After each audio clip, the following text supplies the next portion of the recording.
With a very nice straight left hand, it was almost kind of like an arced left that Mark DeLuca walked into, multiplying its impact. Kell Brook gets his comeback victory in the 7th round. It was just the right kind of fight he needed against an opponent who provided just the right amount of resistance to make Kell Brook have to work for the victory.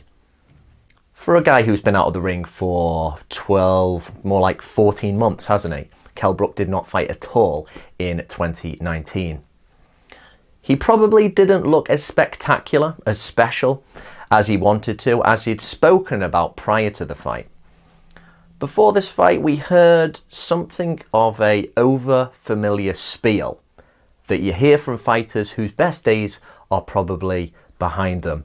Brook was talking about how he feels better now, how his body's right, and he's ready to just show you something that you've never seen before as he aims to become a champion at a second weight division.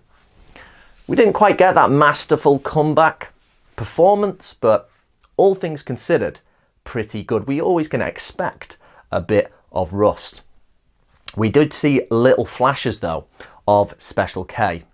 There was a breakthrough in the 3rd round where I think he may have busted DeLuca's nose with a right uppercut. And as soon as he saw he was hurt, one of Kell Brook's greatest abilities is the way he can just zero in on you. And once he gets you on the crosshairs, he lets go with real precision. He is a very punishing puncher when he gets into his groove. Looping left hook, we saw a similar one against Golovkin. Unfortunately, that one just bounced off Golovkin's titanium head. But here against DeLuca, he follows up with the right hand, the right uppercut. Very precise. He picks his punches very well. We've always had good accuracy. Down he goes. Now DeLuca gets up. He acquits himself very well. He tries to pressure Brook when he can with his limited skills, mainly tucking up. And then he was actually forcing the issue a little bit in the 6th round before then getting taken out after getting beaten up a little bit in the last round. The big question now for Kell Brook, my concern, is what is his trajectory going forward? He's going to be staying at 154. And while not a particularly talented division, I don't think, not compared to welterweights, you've got a lot of big boys in there. Jamel Charlo, particularly Jarrett Hurd.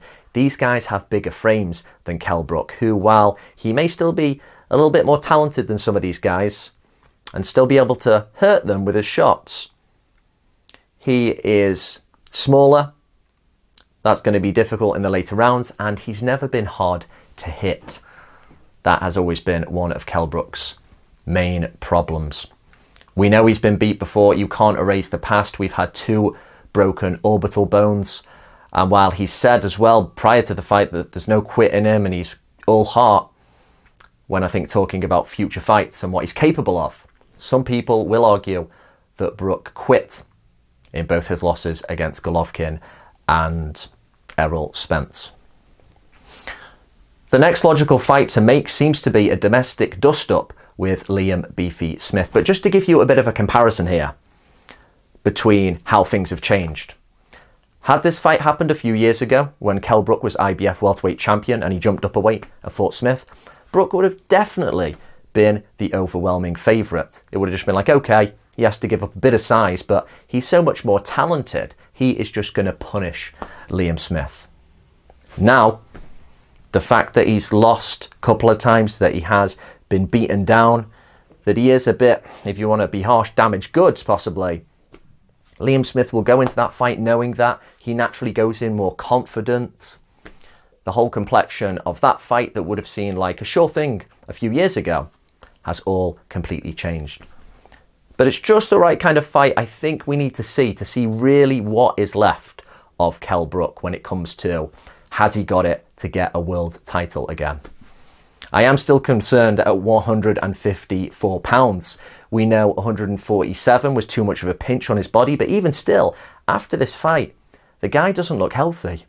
Really drawn, very sunken cheeks. It looks like getting to that weight is still a bit of a battle for him. But as I just said, some of these boys, once you get to 154 and above, they have massive frames. They're younger, They're going to find it easier to stay within the weights.